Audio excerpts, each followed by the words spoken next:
নমস্কার বন্ধুগণ, চলে এসেছি আজকে দুপুরবেলা ব্লগে শুরু করতে। আমি হচ্ছি এই সিনেমার নায়ক, খলনায়ক। নায়ক নয়, খলনায়ক। তো পিঠে ব্যথা তো রয়েছেই, কিন্তু ইনি কথা শুনছেন না আমার। দেখুন ইনি কি করে যাচ্ছেন, দেখে নিন ভালো করে। শুনছে না দর্শক, তোমাদেরকে বলে আমি আর কোথায় কি রাখবো। এই যে এখন যে লোটা কম্বল গোটাচ্ছি, কোথায় চলে যাবো হারিয়ে, তোমরাও হয়তো খুঁজে পাবে না। ঝাঁকানাকা করে আজকে সকাল থেকে একদমই অবস্থা খারাপ ছিল আমার, কালকে রাত থেকেই খারাপ, এখনো খারাপ রয়েছে। এর কতদিন খারাপ যাবে তার কোনো কিন্তু ঠিক নেই, ঠিক আছে? তো তোমাদের যেটা বলার ছিল যে ভিডিওটা আজ থেকে মানে এখন থেকে শুরু হলো, কখন শেষ হবে তাও জানি না, কিন্তু যাই শুরু হলো, এবার শুরু হওয়াটাই থাকুক।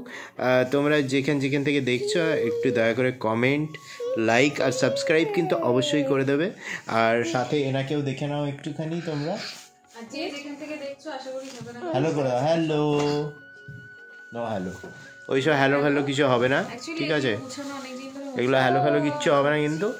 আর এই যে এইখানে যে জিনিসপত্রগুলো তোমরা দেখতে পেলে ব্যাগ থেকে বার করা হচ্ছে, এইগুলো অনেক দিন ধরে পড়ে রয়েছে, আজ প্রায় মাসের ওপরে হয়ে গেলো, 1 মাসের ওপরে হয়ে গেলো।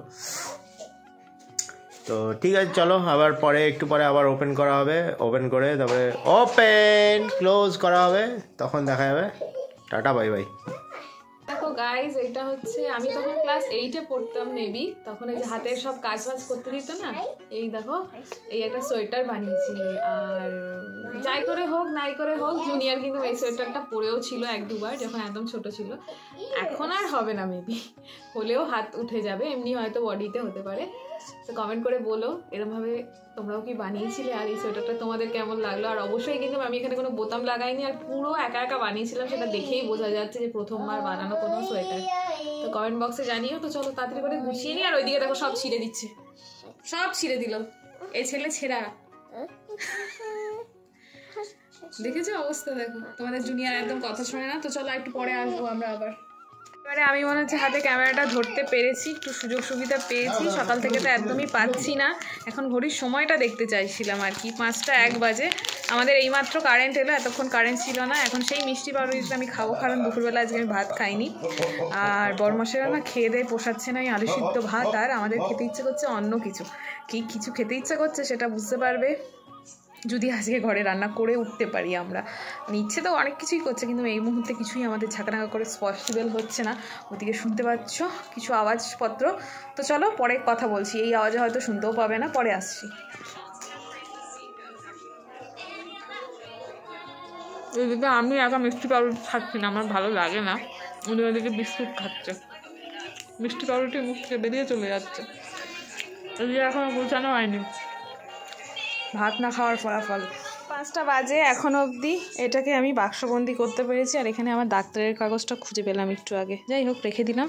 এখন এটাকে প্যাকিং করতে হবে, ঝেড়ে ঠেড়ে একদম আলমারির উপরে তুলবো। সো চলো ঝাঁকানাকা করে কয়েকটা শার্ট আউট পরা যাক। সঙ্গীতা বাংলা এন্টারটেনমেন্ট থেকে সঙ্গীতাদি বলেছে, বোন তুমি আসানসোলে কোথায় থাকো? আসানসোল থেকে প্রায় 40 মিনিট মতন আমাদের বাড়ির দূরত্ব বলতে পারো, আসানসোল স্টেশন থেকে।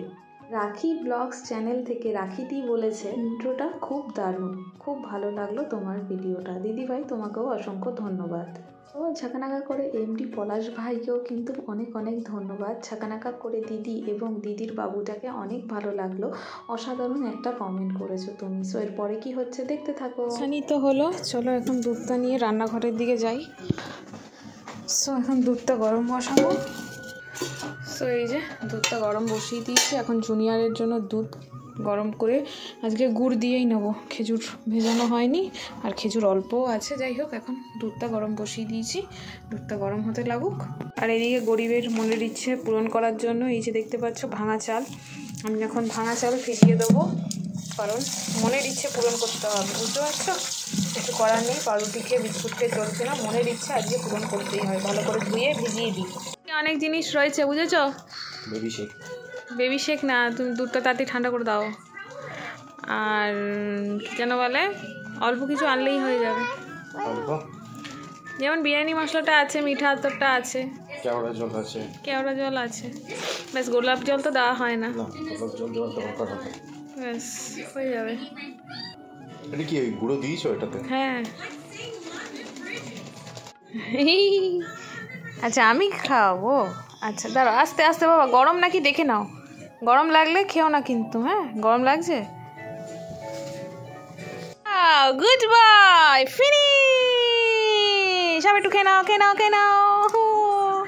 বর্মশাইয়ের মনের ইচ্ছে এবং আমার মনের ইচ্ছে যেটা খাবার আর কি, অনেক দিন ধরে ইচ্ছে করছে, কিন্তু আগে প্রায়শই হতো, কিন্তু এখন এই ঝাঁকানাকা সমস্যার জন্য একটুকু করতে পারছি না। যাই হোক, যেটুকু এদিক ওদিক করে হয় সেটাই মঙ্গলময় আর কি। যাই হোক, এখন মাথাটাকে শান্ত করতে হবে। দুপুর থেকে ভাত টাত খাইনি আমি, যেহেতু আমার মাথাটা এখন অশান্ত হয়ে রয়েছে, সেই অশান্ত মাথাকে এখন শান্ত করার জন্য একটুখানি দুধের মধ্যে এই যে মিশিয়ে নিয়েছি কফি। দেখতে পাচ্ছ অনেক প্রচণ্ড ধোয়া, তো সে কারণে এই যে কফি মিশিয়ে নিয়েছি দুধের মধ্যে।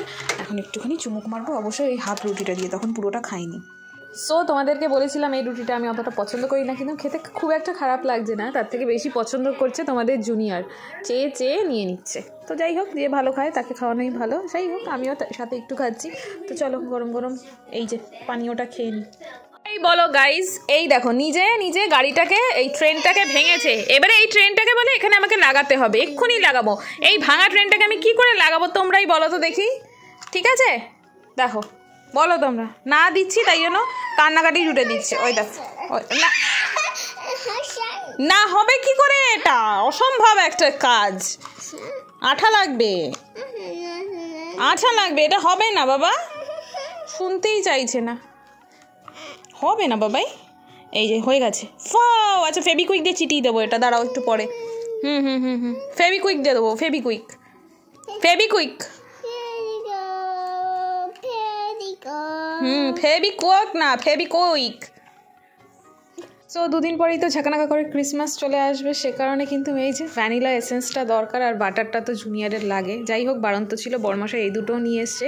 আগরুম বাগরুম যেই জিনিসপত্রগুলো বিরিয়ানির জন্য লাগবে সেগুলোর সাথে সাথে পেঁয়াজটা ছিল না, সে কারণে পেঁয়াজটাও আনতে বললাম। ওদিকে জুনিয়র চেঁচাচ্ছে, শুনতেই পাচ্ছ। তো চলো এখন এগুলো ফ্রিজে রেখে নিই, আজকে এটা বানাবো না, অন্যদিন বানাবো, তোমাদের সাথে অবশ্যই পারলে শেয়ার করবো। তো চলো এখন ফ্রিজে এটা রেখে দিই।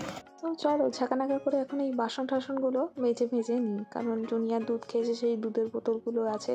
আর অনেক দিন ধরে আমার মনটা বিরিয়ানি করছিল, পরিস্থিতির চাপে না বলে উঠতে পারছিলাম না। চালটা যাই হোক ধুয়ে ভালো করে রেখে দিলাম। বর্মশাই যখন বললো খাবে, আমি আর কিছু বলতে পারলাম না। বললাম তোমার যদি সম্ভব হয়, পরিস্থিতির যা এখন চাপ চলছে আমাদের, তার মাঝে যদি সম্ভব হয় তাহলে অবশ্যই হবে। আর ঘরে অনেক জিনিস রয়েছিল, তো এই জন্যই হলো আর কি। হাতটা ছাড়ো। তো এখন জুনিয়রের কিছু বক্তব্য আছে, সেটা এখন সামলে নেবো, তারপরে বাকি জোগাড় করবো বর্মশাইয়ের আবদারের। এবং আমারও ইচ্ছে নেই এটা বলবো না, ইচ্ছে তো করছে, কিন্তু পরিস্থিতির জন্য বর্মশাইকে বলতে পারছিলাম না। বর্মশাই নিজেই আজকে বলে দিয়েছে এখন জুনিয়রের এইগুলো লাগবে, বুঝতে পেরেছো? এখন এগুলো বার করে আমাকে দিতে হবে, নাহলে আমার শান্তি নেই। দিচ্ছি, দাঁড়াও। চলো চিকেনটাকে ম্যারিনেশনটা সেরে নিয়ে, এদিকে কানে হচ্ছে আমার ফোন। আমার পিস্ততে দিদি ফোন করেছে, বলছে যে এখানে ঠান্ডার পরিমাণটা কেমন, তার বিয়ে বাড়ি পড়েছে। আলাম জলে হাত দেওয়া যাচ্ছে না, পুরো বরফ হয়ে যাচ্ছে। তো যাই হোক, আজকে কিন্তু বিরিয়ানিটা খাওয়া সম্ভব হয়েছে, ঘরে অনেক জিনিসপত্র ছিল বলে। এটাই যদি না থাকতো তাহলে বিরিয়ানিটা খাওয়া হতো না। কিন্তু এখন মনে হচ্ছে হাজব্যান্ড ওয়াইফ দুজনেই যদি ইনকাম করতে পারো, একজনের সুবিধা অসুবিধা আরেকজন দেখবে, এটাই তো হচ্ছে আমাদের জীবন। কিন্তু সেই ক্ষেত্রে আমি হচ্ছে ফুটোর ডিম, আমি কোনোই ইনকাম করি না, সে কারণে বর্মশাইয়ের এত সমস্যা হচ্ছে। সো এরপরে কি হচ্ছে তোমরা দেখতে থাকো। আলু আর ডিমটা সেদ্ধ বসিয়েছি ঠিকই, কিন্তু হাতে আমাকে নিয়ে ঘুরতে হচ্ছে এই যে মেডিসিন। আরেকটা মেডিসিন পাচ্ছি না, এটা জুনিয়রের মেডিসিন। সো এই যে তোমাদের জুনিয়র তো একদম দুষ্টুমি করতে ওস্তাদ। ওইদিকে আমি রান্নার জোগাড় করছিলাম আর ফোনে একটু কথা বলছিলাম। এই যে ব্যাথি পেয়ে গেছে, এখন দেখো 1 নম্বরটা খাইয়ে দাও, তারপরে আবার 2 নম্বরটা, ওইটা পাচ্ছি না যখন এটাই খাওয়াও, এনো দুটো দিয়ে দাও। সো বাচ্চাদের এরকম আঘাত লাগতেই থাকে, এইরকমভাবে হোমিওপ্যাথিক মেডিসিন সবার ঘরেই থাকে, আমার ঘরেও রয়েছে। যাই হোক, এটা পেয়েছি, এটাই কাজে লাগাক। এখন আবার আনতে হবে, বুঝতে পারছো, লিকুইডটা নিয়ে আসতে হবে। ব্যাস, আবার 1 ঘন্টা পরে, এক্ষুনি না। দেখো খাওয়ার জন্য দেখো ব্যথা কমে গেছে ওর। কী আছে, ব্যথাটা লাগলো কী করে, ব্যথাটা লাগলো কী করে? আর মাস যেহেতু বাড়িতে ছিলাম না, এখন দেখছি ফ্রিজের মধ্যে গোলাপ জলও রয়েছে, আবার কেওড়া জলও রয়েছে। বিরিয়ানি কিন্তু প্রায়শই আমি বাড়িতে বানিয়ে থাকি, তো এখন অনেক দিন ধরে হয় না, অনেক দিন পরে আজকে আবার বিরিয়ানি বানাচ্ছি। আর মনটা কিন্তু লাগছে, এই যে চালটা তো হচ্ছে বিরিয়ানির চাল একদমই নয়, ঘরে যে চাল খাওয়া হয় ওইটাই। এটা দিয়ে কেমন বিরিয়ানি হবে বুঝতে পারছি না। ফ্রাইড রাইস এই চালে ভালো হয়, কিন্তু বিরিয়ানি কেমন হবে বুঝতে পারছি না। হাঁড়িতে বসাবো না তোমার রাইস কুকারে বসাবো, যাই হোক একটা তো ডিসিশনে আমাকে আসতেই হবে। চলো। সো ঝাঁকানাকা করে অনেক কিছু ভাবনা চিন্তা করার পরে গ্যাসের মধ্যেই বসিয়ে দিলাম ভাতের হাঁড়িটা, কারণ এটা করাও ইম্পর্টেন্ট এবং এটাকেও রসানো কষানোরও দরকার, না হলে এই যে এখানে যে ফুলফিল ব্যাপারটা হবে সেটা আসবে না ঝাঁকানাকা করে। তো চলো দেখতে থাকো এরপরে কি এক্সাইটিং অ্যান্ড এক্সক্লুসিভ হচ্ছে। তো চলো তাড়াতাড়ি করে ভাতটা হয়ে যাবে, একটু তেল আর একটু লবণ দিতে হবে। ঝাঁকানাকা করে আজকে কিন্তু আমি শার্ট আউটে সব নতুন বন্ধুদের নাম পড়েছি, কারণ তারা তো নতুনভাবে আমার পরিবারে যুক্ত হচ্ছে, মনে হলো তাদের নামটাই আজকে পড়ি, সে কারণে তাদের নামগুলোই পড়ে নিয়েছি। আর এই যে দেখতে পারলে মিক্সচারটা বানিয়ে নিলাম, এটা যেমন টক দই দিয়ে বানাচ্ছি। তার মধ্যে বিরিয়ানি মশলা দিয়েছি, একটুখানি হলুদ দিয়েছি, একটু কাশ্মীরি লঙ্কার গুঁড়ো দিয়েছি, একটুখানি মিঠা আতর, কেওড়া জল, গোলাপ জল, লবণ সব কিছু দিয়ে এই দইয়ের ঘোলটা করে রাখবো। যখন বিরিয়ানিটা দমে বসাবো তখন এই জিনিসটা আমার প্রয়োজন হবে। তোমরা একবার করে দেখো, চালটা প্রচণ্ড পরিমাণে ঝরঝরে এবং সফট হয়। এই বিরিয়ানির রেসিপিটা যদি তোমরা এই ভিডিওতে বুঝতে না পারো, আমার কিন্তু একটা বিখ্যাত ভিডিও রয়েছে যেটা আমার চ্যানেলের পেজে গেলেই দেখতে পারবে। সেই ভিডিওটা কিন্তু অনেক ভিউ ছিল, সেটা তোমরা কিন্তু ওয়াচ করতে পারো আমি কতটা পরিমাণে বিরিয়ানি রান্না করেছিলাম তখন। চ্যানেলটা আমার অনেক দিনে, সে কারণে কিন্তু এতদিনে আমার চ্যানেলটা মনিটাইজেশন হয়ে যাওয়ার কথা। এদিকে পেঁয়াজটা একটু বেশি মনে হচ্ছে লাল হয়ে গেল, যাই হোক কোনো ব্যাপার হবে না, এটাই দিয়ে দেবো ঝাঁকানাকা করে। সো এরপরে কি চিকেনটাকে রসাতে কষাতে হবে, তারপরে এর মধ্যে প্রসেসিংটা শুরু হবে। সেই ফাঁকে আবার জুনিয়রকেও টেক কেয়ার করার ব্যাপার রয়েছে। আর শাশুড়ি মার রান্না ভাবছো কী হবে, তো না, সেটা ভাবার কিছু নেই, ওনার রুটি অলরেডি করা আছে, সবজিও আছে, যদি বলে বেগুন ভাজা খাবো তাহলে বেগুন ভাজা ভেজে দেবো, আর না হলে ভাজবো না। তো ঝাঁকানাকা করে অনেক সমস্যার মাঝখানে আজকে কিন্তু ঘরে থাকা জিনিস দিয়েই আমি এই বিরিয়ানিটা তৈরি করতে চলেছি। জানি না কেমন হবে, পুরো ভিডিওটা দেখলেই তোমরা বুঝতে পারবে যে বিরিয়ানিটা কেমন হয়েছিল। আর সব থেকে কী বলো তো, এত কিছু করছি ঠিকই, কিন্তু মনের একটা বিশাল যেটা ইচ্ছে বা দরকার বা প্রয়োজন বা যাই বলতে পারো, সেটা হচ্ছে জুনিয়রকে এখন স্কুলে অ্যাডমিশন করা।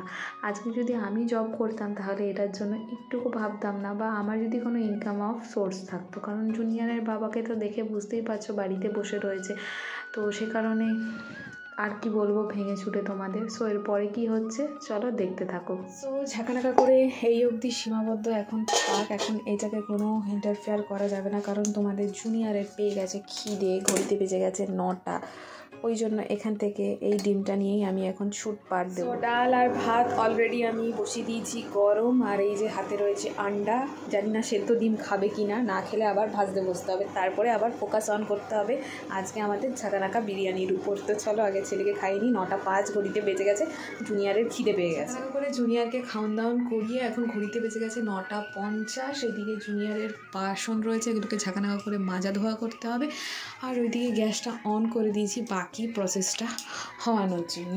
তো চলো, ডিম সিদ্ধ খেয়েছে, বাট কুসুমটা খায়নি, ওটা রক্সির ভাগ্যে পড়ে গেছে। রক্সিরও কিন্তু আমাদের খাওয়া দাওয়া কমপ্লিট হয়ে গেছে। কই গেল? ওই যে উনি এখন গা চুলকাতেছে। যাই হোক, জীবনে তো উতাপ চাপ আসবে, তার মাঝেই কিন্তু শক্ত করে ধরে থাকতে হবে সব কিছু, যাতে সব কিছু ভেঙে চুরে চুরমার না হয়ে যায়। তো চলো এখন ফোকাস অন করা যাক এই দিকটাতে। এই যে দেখতে পাচ্ছ, এরপরে কিন্তু আমি প্রসেসিংটা শুরু করে দেবো, তোমরা সঙ্গে থাকো, দেখতে থাকো। তো ঝাঁকানাকা করে এইদিকে বিরিয়ানি দেখতেই পাচ্ছ একদম ফুললি রেডি। এখন দিয়ে দিচ্ছি চালটা, তার উপরে একদম দিয়ে দেবো ডিম, সব কিছু মশলাপাতি দিয়ে ঝাঁকানাকা করে ঢেকে দিলাম। এদিকে তাড়াহুড়ো করছি, তাড়াতাড়ি করে বাসনগুলো সাফ সুতরা করে নিতে হবে। ওইদিকে তোমাদের জুনিয়র কর্মকাণ্ড করেছে, তাকেও সাফ সুতরা করতে হবে, কিন্তু গ্যাসটাকে বন্ধ করে ঘিটা দিয়ে চট করে চলে যাব জুনিয়রের কাছে। পরে ফিরে এসে দেখাচ্ছি যে এখানে প্রসেসিংটা কত দূর কী হলো। সো চলো এরপরে কি এক্সাইটিং হচ্ছে ব্লগে, তোমরা দেখতে থাকো। সো এখানে জুনিয়রকে সব পরিষ্কার করেছি, করে ঠোরে দেখতেই পাচ্ছ। এখানে বিরিয়ানি আমি কেটেও নিয়েছি, সো জানি না কেমন হবে খেতে, কারণ এই চাল দিয়ে প্রথমবার করছি, এইভাবে করেছি বাট এই চাল দিয়ে করিনি। আমি খুব ভয়ে ছিলাম যে কেমন হবে, গলে চলে যাবে কিনা, কিন্তু দেখছি যে একটার থেকে একটা দানা ছেড়ে যাচ্ছে। এবারে খেয়ে কেমন হবে না বৃত্তান্ত সেটা পরেই তোমাদেরকে ডিসক্লোজ আমরা করছি। এখন একটু ক্যামেরাটা বন্ধ করছি আর একটু পরে আসছি। তো 10:40 বাজে, এদিকে দেখতে পাচ্ছ ডিলিশিয়াস বিরিয়ানি আমাদের রেডি হয়ে গেছে, প্লেটিং করা হয়ে গেছে অলরেডি আমাকে টুকে দিচ্ছে। পিঙ্ক হয়ে গেছে, কিছু একটা পড়েছিল মনে হচ্ছে, সে কারণে এরকম পিঙ্ক হয়েছে। জানি না খেতে কেমন হবে, এত গরম কিছু বোঝাই যাচ্ছে না কত গরম। তো এক হাতে মোবাইল আর এক হাতে হচ্ছে গরম আলু। সো এই যে এখানে ঝাঁকানাকা বিন্দাস বিরিয়ানি এখন টেস্টিং, মানে এত গরম বন্ধুগণ তোমাদেরকে বলা যাচ্ছে না যে কতটা গরম। কেমন লাগছে খেতে? ভালো আছে। সো চলো এখন এখানে খাওয়ান দাওয়ান চলছে, আমিও খাবো, খেয়ে তো বুঝতেই পারবো কেমন হয়েছে, নিজে বানিয়েছি বলে না। ভালো আছে তো?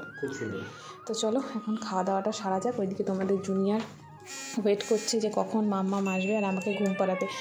আমরা বিরিয়ানি খেয়ে এক্ষুনি আসছি পঙ্কা।